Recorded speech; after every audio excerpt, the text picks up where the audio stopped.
vous. Alors, on peut se demander à quoi ça sert de se nourrir en conscience? À quoi ça sert de se nourrir du prana? À quoi ça sert d'être pranique pour ceux que ça intéresse? Je préciserai dans une future vidéo le thème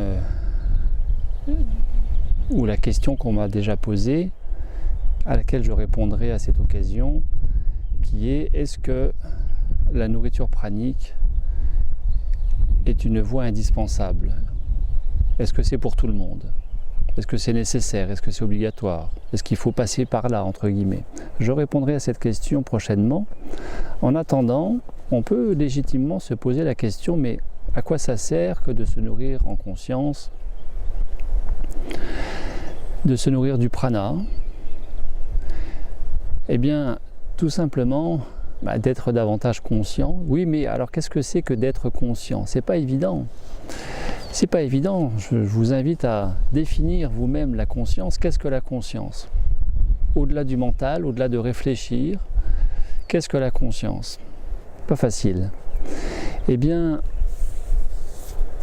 parmi les innombrables bénéfices, avantages, qualités, vertus d'être nourri de la conscience et donc d'être davantage conscient, à mon sens d'être davantage présent au présent, dans l'ici et maintenant, bien plus que les bénéfices de la détoxination, bien plus que les bénéfices de la détoxination du corps physique, de moins d'encombrement, donc de plus de déconditionnement des schémas de pensée, des schémas de conscience, des automatismes, des préjugés, des injonctions, des programmations diverses et variées, au-delà de moins de programmation cellulaire, au-delà de plus de déprogrammation des mémoires, eh bien, j'ai envie de dire ressentir, percevoir de l'intérieur, avoir plus, connaître, vivre plus d'espace avec soi-même, dans son rapport à soi, dans son rapport à l'extérieur, à l'autre, aux autres, au tout. Plus d'espace dans sa relation à l'espace en tant que tel, c'est-à-dire, eh bien, voyez, tout autour de moi, de cette nature qui nous environne, dont nous sommes issus directement. Nous ne sommes pas issus de la ville. La ville est une production de l'humain. Nous sommes issus de la nature, dont il serait question de se reconnecter, en réalité, de se reconnecter en se reconnectant à soi.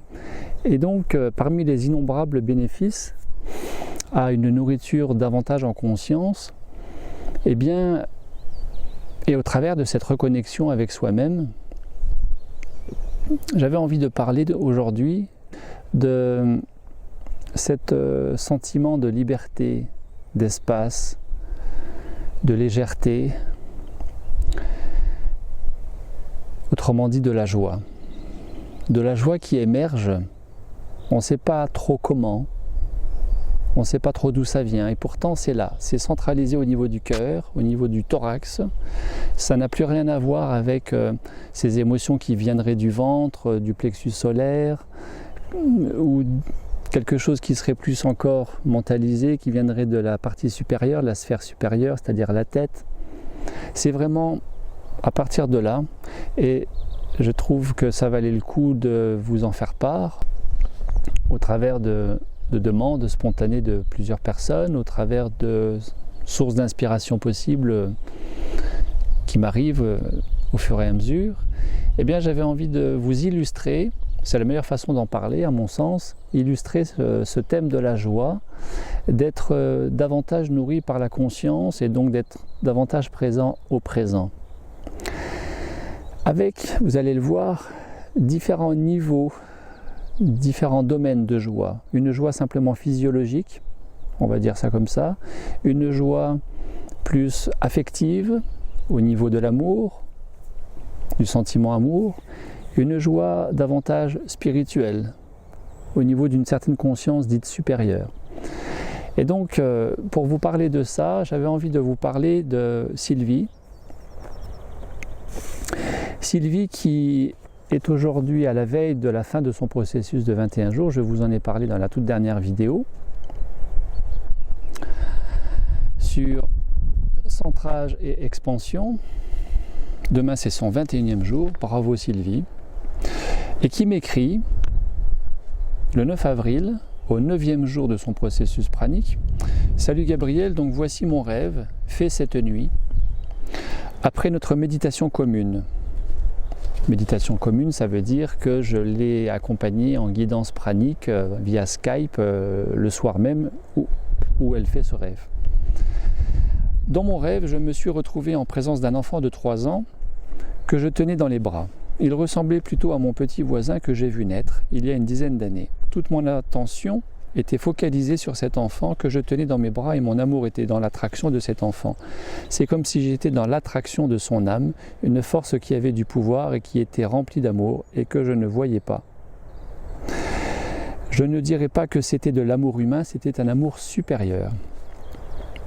Je ne sentais pas vraiment nos corps, la seule chose que je percevais, c'est l'espace et cette force impressionnante. Peut-être ai-je vu des paillettes de lumière autour de nous, mais ce n'est pas resté assez clair à mon réveil. Par contre, c'est le mouvement que cela produisait dans nos âmes qui m'a ébranlé.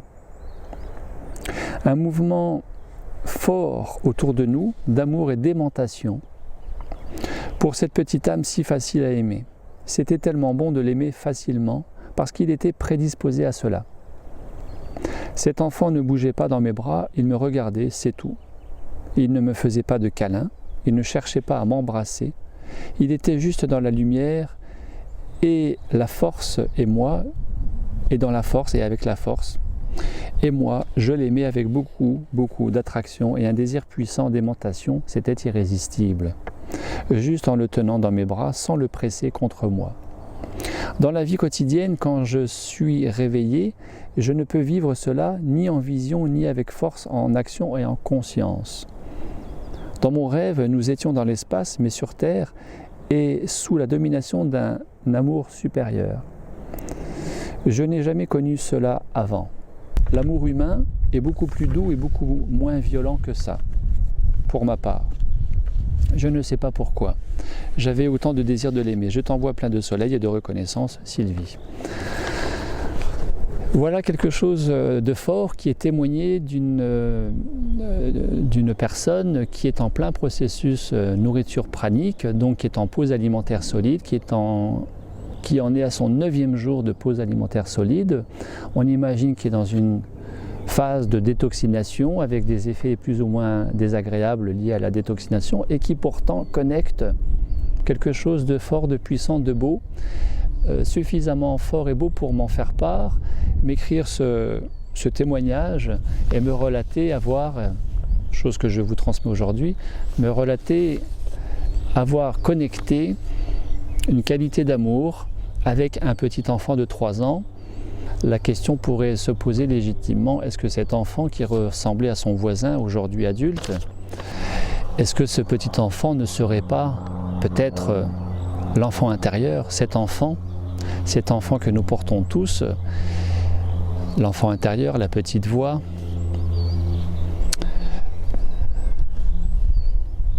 Donc merci Sylvie pour ce témoignage. Expérience réalisée une fois encore, je le répète, en cours de transition pranique. Ça me fait penser à Marie-Thérèse. Marie-Thérèse qui a fait 14 jours de transition pranique. Bonjour Marie-Thérèse.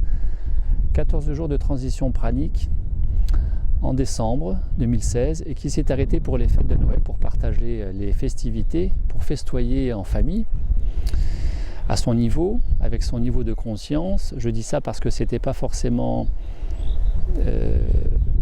volontaire et délibéré de sa part, une volonté consciente de dire j'arrête mon processus et je participe aux fêtes familiales de fin d'année, puisqu'elle aurait voulu faire son 21 jours en une fois.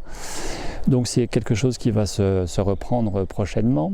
Marie-Thérèse, en 14 jours de transition pranique, donc de pause alimentaire solide, n'a perdu que 4,5 kg. Et cela s'explique par le fait que très rapidement, elle a connecté une véritable joie. Elle était dans l'allégresse, elle était limite hilar quand on ouvrait Skype.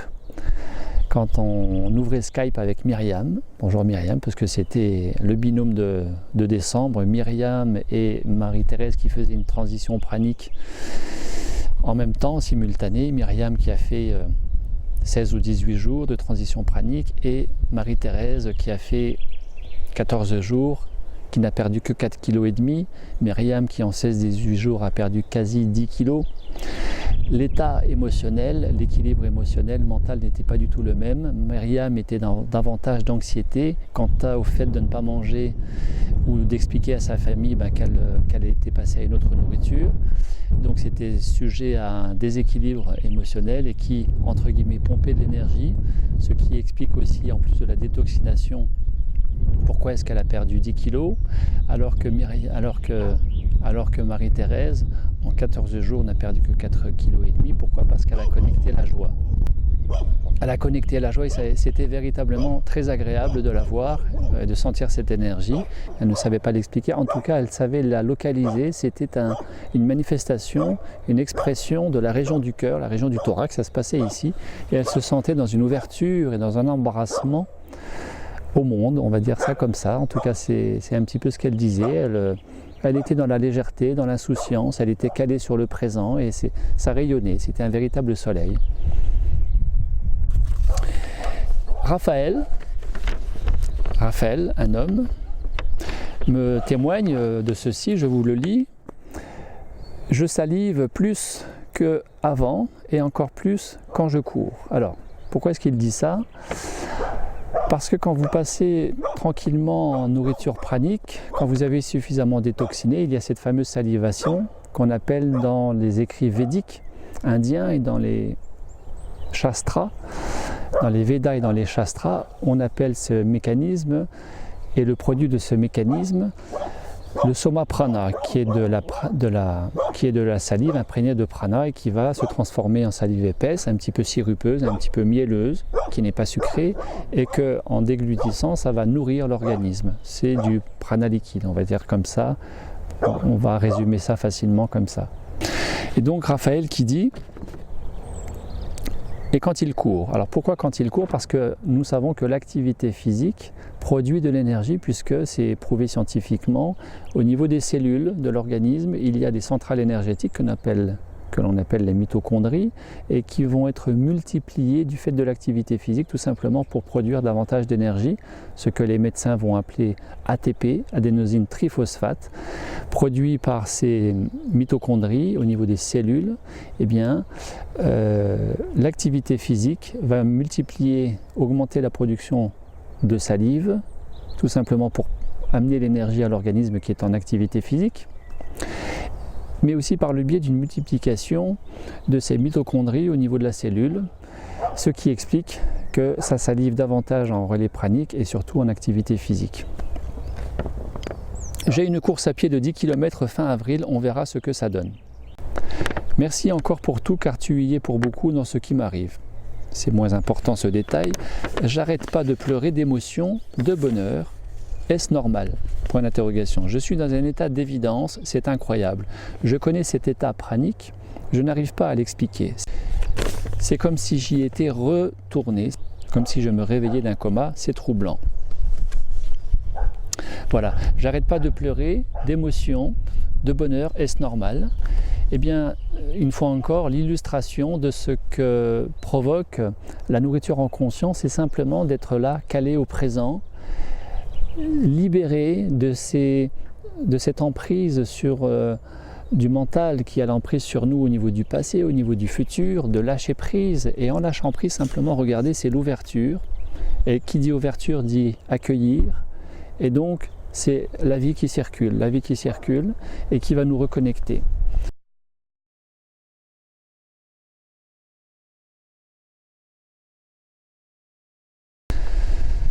Et en nous reconnectant, de nous reconnecter au tout, de reconnecter à la vie, donc le prana, Et donc, au cœur de l'univers, il y a le cœur de la cellule, il y a le cœur de l'organisme, il y a le cœur tout court, d'où cette expression du cœur qui est la joie sans objet. Je vous invite à vous offrir la lecture de ce livre, La joie sans objet, qui est intéressant et qui peut vous donner quelques explications supplémentaires sur ce phénomène de la joie sans explication, non expliquée, la joie sans objet. Voilà Raphaël, merci Raphaël. Denise, je vais vous parler de Denise. Denise qui a 70 ans, vient il y a 3 ans en stage avec son mari. Merci Denise et bonjour à Denise pour aussi ce témoignage que je n'avais pas oublié. Il y a 3 ans, tu es venu me voir un samedi soir au moment de faire le prana, méditation pranique avec le groupe. On était en Alsace, on était dans le secteur de Colmar, très précisément à Labaroche. Et tu es venu me voir en me disant, il m'est arrivé quelque chose d'incroyable cet après-midi. Ce à quoi je te dis, qu'est-ce qui t'arrive, raconte-moi. Et donc l'après-midi, tu me dis avoir fait la sieste avec ton mari, allongé sur le lit, tu te lèves pour aller aux toilettes, tu te recouches. En te recouchant, spontanément, tel quel, tes mots étaient, j'ai perçu, en me recouchant, j'ai perçu comme un seau de lumière qui m'est tombé dessus et qui m'a transporté, ça m'a rempli de joie. J'étais dans un sentiment d'extase comme ça, ça m'a vraiment transcendé. Voilà, c'est encore un phénomène possible dû à la nourriture en conscience, mais aussi dû à l'imprégnation du matériau pranique, de la particule pranique d'une part, mais aussi d'avoir détoxiné physiquement, déconditionné mentalement, émotionnellement pour avoir fait de la place et accueillir cette lumière. Merci Denise. Anna qui me relate il y a quelques jours être euphorique après avoir mangé simplement une banane de toute la journée. C'était impressionnant au téléphone. Salut Anna. C'était impressionnant, c'était hilarant même de ressentir l'énergie de la joie d'Anna qui me disait ça. J'ai quasi pas mangé, je mange une banane, je mange un poivron, je mange une tomate, je mange une date et je me sens légère, je me sens vivante, je me sens rayonnante, je me sens dans la joie, je ne sais pas ce qui m'arrive. Et puis plus récemment, tout récemment, pas plus tard que hier, Anna qui me dit, je ne sais pas ce qui m'arrive, j'ai plein d'énergie en moi, je sens que ça vibre de partout, je décolle de terre, je me sens dans un état particulier, j'ai quasi jamais connu ça, qu'est-ce que je fais? Ça me fait limite un petit peu peur. Je lui dis, pas de problème, tu respires tranquillement. Donc ce à quoi je lui ai répondu, de se référer à ma toute dernière vidéo, qui est le centrage et l'expansion, de manière à simplement, dans ces moments-là, se poser, respirer tranquillement et se recentrer. Calmer le jeu tranquillement. Voilà. Merci Anna pour ce témoignage. Et puis, je vais vous parler un petit peu de moi. La première fois que j'ai ressenti ce sentiment lié à la joie, sans explication, sans cause consciente, j'étais dans un bus à Paris, rempli de monde, donc 2 morceaux de bus avec un accordéon au milieu, donc c'était un bus à rallonge très long.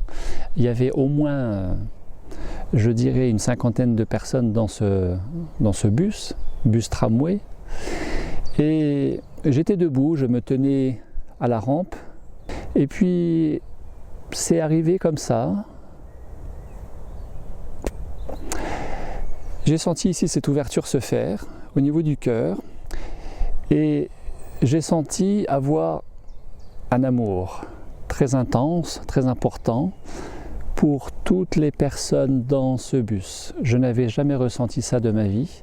Je précise bien toutes les personnes, c'est-à-dire que dans ce bus, il y avait des gros, des maigres, il y avait des Français, il y avait des étrangers, il y avait des Noirs africains, il y avait des Maghrébins, il y avait des Européens, mais peu importe. Il y avait des gens bien habillés, mal habillés, il y avait des gens beaux, des gens pas beaux, peu importe, je ressentais un amour, mais vraiment très important pour toutes ces personnes qui étaient dans le bus et même pour le chauffeur.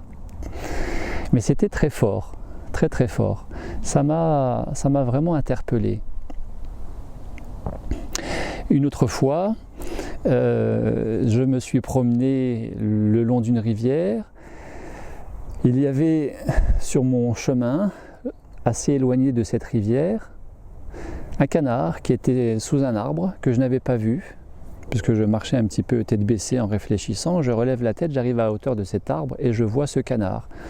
Et dans l'effet surprise de ne l'avoir pas vu, de ne l'avoir pas remarqué avant d'arriver à sa hauteur, j'ai ressenti spontanément, pareil, une immense joie venant du cœur pour ce canard.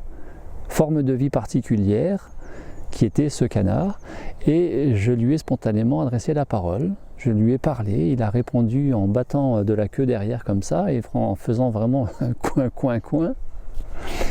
On était vraiment sur la même longueur d'onde, on était très complices. Il a vraiment réagi à cette manifestation du cœur que je lui ai exprimée spontanément, sans réfléchir, c'était vraiment comme ça. Et j'ai vraiment perçu une certaine satisfaction, une certaine joie venant de lui. C'était vraiment fort, alors que ce n'était qu'un canard qui s'était éloigné de sa rivière. Voilà, merci pour le canard. Et puis, plus récemment, un matin, lors d'un stage, les stagiaires étant encore allongés, étant encore à se reposer, je suis parti marcher de bonne heure. Il était 6h, 6h30 du matin. Et puis, ça m'a pris comme ça. J'ai été dans la connexion de ce sentiment d'amour. Pour qui, pourquoi, je n'en sais rien, mais c'était là, c'était en train de s'exprimer. Et je ressentais vraiment un amour pour les arbres. Je ressentais un amour pour l'âne qui était dans son pré, pour les chats qui étaient le long de telle et de telle maison, pour les fleurs, pour les légumes qui étaient dans le jardin devant lequel je passais. Je ressentais une joie immense, un amour pour tout ce qui était autour de moi. C'était très fort. Et je pense aussi à cette fois où j'étais chez Sonia. Bonjour Sonia. J'étais chez Sonia sur son canapé de mémoire bleue. Je suis allé lui rendre visite une fin de matinée. Et puis, arrivant en fin de matinée, Sonia me dit « Mais tiens, fais-moi un repas pranique, fais-moi un peu de prana, fais-moi une méditation pranique en guise de déjeuner. » Donc, nous avons fait une imprégnation pranique. Je lui ai fait cette visualisation pranique qui s'est construite, qui s'est réalisée spontanément sous l'inspiration de l'instant présent. Après quoi, après environ 20 minutes de méditation pranique, j'étais sur le côté en train de discuter avec Sonia, d'échanger avec Sonia, et puis sur mon côté gauche, quelque chose m'a dit tourne la tête, donc j'ai tourné la tête et à environ 2 mètres de moi, à 1,50 m à hauteur du sol, donc à ma hauteur de tête, j'ai vraiment perçu quelque chose de lumineux, quelque chose qui vibrait comme ça, intensément, comme un essaim, non pas d'abeilles, mais un essaim de particules de prana, et qui, j'ai envie de dire télépathiquement, m'a communiqué directement, m'a dit directement, de l'intérieur, voix perçue de l'intérieur, mais tu sais Gabriel, nous, le prana, nous ne sommes qu'amour, nous sommes qu'amour. Autre expérience liée à la sensation, à la perception de la joie sans objet, de l'amour sans objet. Ces particules de prana, c'est d'ailleurs très facile de les percevoir. Vous regardez derrière moi, vous ouvrez la fenêtre de chez vous, vous êtes dehors, vous regardez ce ciel bleu, ce ciel nuageux, ce ciel gris, peu importe, vous regardez, vous perdez votre regard dans l'horizon infini, vous perdez votre regard comme si vous regardiez autre chose, comme si vous pensiez à quelque chose, et vous ne cherchez surtout pas à regarder quelque chose, à identifier ces particules de lumière, vous plongez votre regard dans l'infini comme si vous pensiez à autre chose, et puis à un moment donné, sur votre écran va apparaître plein de petites particules qui vont dans tous les sens, mais vraiment dans tous les sens. Détail important, ces particules ne suivent pas votre regard, sinon ce sont des poussières qui sont dans le liquide aqueux de votre œil. Et donc vous allez être surpris par toutes ces lumières qui sont là, ces particules. Ce sont ces biophotons que le professeur Fritz Albert Popp, physicien allemand, a baptisé en tant que tel biophotons. Le photon, particule, unité de lumière, appliquée à la physiologie humaine, donc le biophoton, à la physiologie au vivant, appliqué au vivant. Voilà, et donc ces particules, elles sont innombrables, elles sont infinies, elles sont là et ne demandent qu'à nous connecter, ne demandent qu'à nous rendre plus conscients, plus présents à nous-mêmes, aujourd'hui, ici et maintenant, de manière, et c'est là où va mon message, de manière à être davantage en santé, en conscience, mais aussi dans le bonheur. Le bonheur de quoi ? Le bonheur tout court. Il n'y a pas forcément besoin d'une raison particulière pour être heureux. Les enfants le connaissent, les enfants le savent très bien, les enfants savent rire sans raison, ce qui manque à bien des adultes, ce qui fait défaut à bien des adultes pris dans la tourmente de la vie adulte, de la vie mentalisée, de la vie égotisée, de la vie matérialiste, de la vie matérielle, de la vie horizontale, de la vie qui passe et qui fait qu'on croit que demain c'est mieux qu'aujourd'hui ou qu'ailleurs c'est mieux qu'ici, alors que tout est là. Il suffit simplement d'ouvrir, d'accueillir et de jouir véritablement de cette beauté, de cette magie de l'instant présent et qui, en nous reconnectant à nous, nous reconnecte au tout et nous fait, parce que l'énergie circule librement, nous fait ressentir, vivre et exprimer cette joie qui vient, voilà, qui vient, qui va, qui est là. Alors je vous souhaite plein de joie, plein de bonheur sur votre chemin de tous les jours. Et puis, au préalable bien sûr, mangez moins, mangez mieux, plus de fruits et légumes, une pause de 24 heures par semaine minimum, faites-vous plaisir, pas de restrictions, pas de privation, simplement de l'abondance. La nourriture en conscience, la nourriture pranique, c'est vraiment la voie et la joie dans l'abondance. Merci à vous, à très bientôt. Je vous laisse profiter quelques instants de ce très beau paysage